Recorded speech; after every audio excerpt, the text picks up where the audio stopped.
Assalamualaikum warahmatullahi wabarakatuh. Saya Hijrana dengan NIM 859536878, mahasiswi Universitas Terbuka UPBJJ Majene.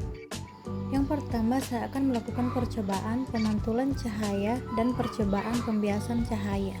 Adapun bahan dan alat yang kita butuhkan, yang pertama adalah cermin datar, cermin cekung, cermin cembung, laser, busur derajat, lilin, korek, senter, dan juga kertas putih beserta sisir saya gunakan untuk sebagai celah cahaya.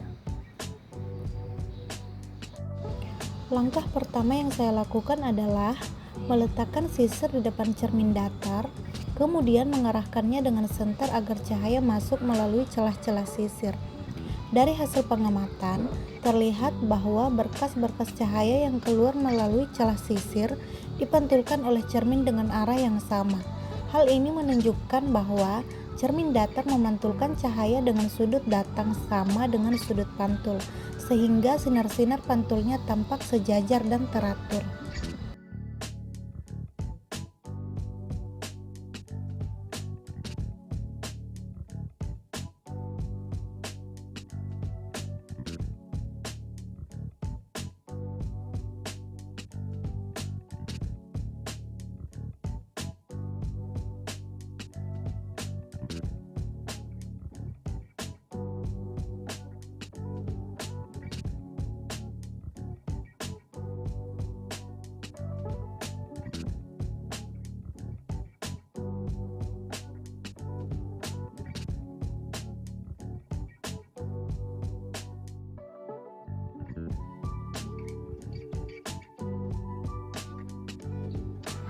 Kemudian saya akan mengarahkan sinar laser ke cermin datar dengan sudut datang 60 derajat yang saya ukur menggunakan busur derajat agar hasilnya lebih akurat.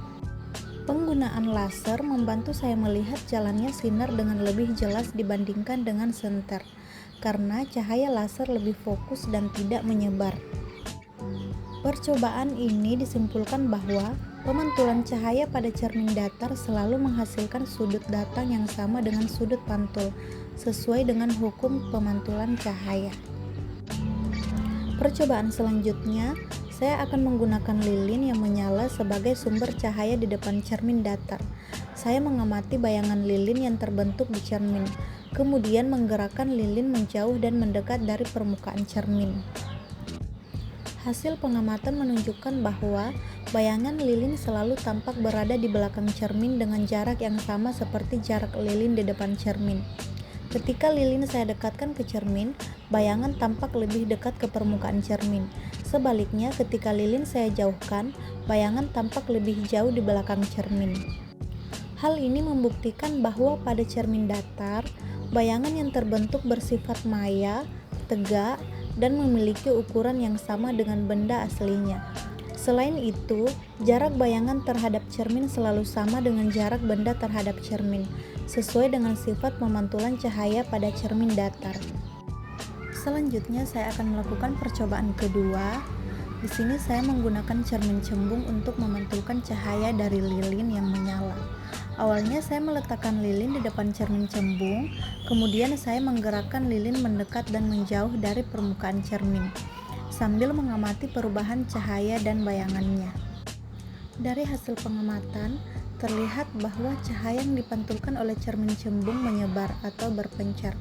Ketika lilin didekatkan ke cermin, bayangan lilin tampak semakin besar dan agak jelas. Hal ini membuktikan bahwa cermin cembung selalu memantulkan cahaya dengan cara menyebarkan sinar pantulnya, sehingga bayangan yang terbentuk bersifat maya, tegak, dan diperkecil.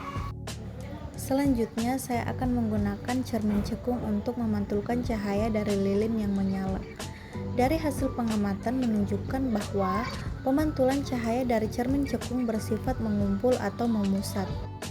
Percobaan ini membuktikan bahwa cermin cekung dapat memantulkan cahaya dengan cara mengumpulkannya di satu titik fokus, dan bayangan yang terbentuk bisa nyata maupun maya, tergantung pada posisi benda terhadap titik fokus dan pusat kelengkungan cermin. Selanjutnya, saya akan melakukan percobaan diffraksi, interferensi, dan dispersi. Dalam percobaan kali ini, saya mengamati peristiwa diffraksi cahaya, yaitu pembolokan atau penyebaran cahaya saat melewati celah pintu. Saya melakukan percobaan sederhana dengan memanfaatkan cahaya yang masuk melalui sela-sela pintu di ruangan yang agak gelap. Ketika cahaya dari luar melewati celah kecil pada pintu, saya melihat bahwa cahaya tidak hanya membentuk satu garis lurus, tetapi tampak menyebar ke berbagai arah dinding atau lantai. Dari hasil pengamatan ini, saya menyimpulkan bahwa diffraksi cahaya terjadi karena gelombang cahaya dapat membelok ketika melewati celah sempit atau melewati tepi suatu benda. Selanjutnya, saya melakukan percobaan sederhana tentang interferensi cahaya. Di sini saya menggunakan CD dan senter. Dalam percobaan ini, saya menyorotkan cahaya senter ke permukaan CD dan mengamati pantulan cahaya di dinding. Hasilnya terlihat pola cahaya berwarna-warni seperti pelangi. Hal ini terjadi karena garis-garis halus pada permukaan CD membelokkan dan memecah cahaya putih menjadi berbagai warna.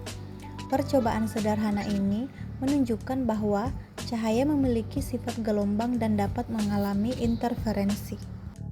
Selanjutnya, saya melakukan percobaan sederhana tentang dispersi cahaya. Di sini saya menggunakan CD dan air dalam piring. Dalam percobaan kali ini, saya meletakkan CD di dasar piring yang telah diisi air. Setelah itu, saya menyorotkan cahaya senter ke arah CD dan mengamati hasilnya. Hasil pengamatan menunjukkan bahwa cahaya yang dipantulkan dari CD tidak tampak warna-warni seperti sebelumnya, melainkan hanya terlihat sebagai pantulan cahaya putih biasa. Hal ini terjadi karena air di atas CD mengubah arah dan pembiasan cahaya, sehingga cahaya tidak lagi terurai menjadi warna-warni spektrum.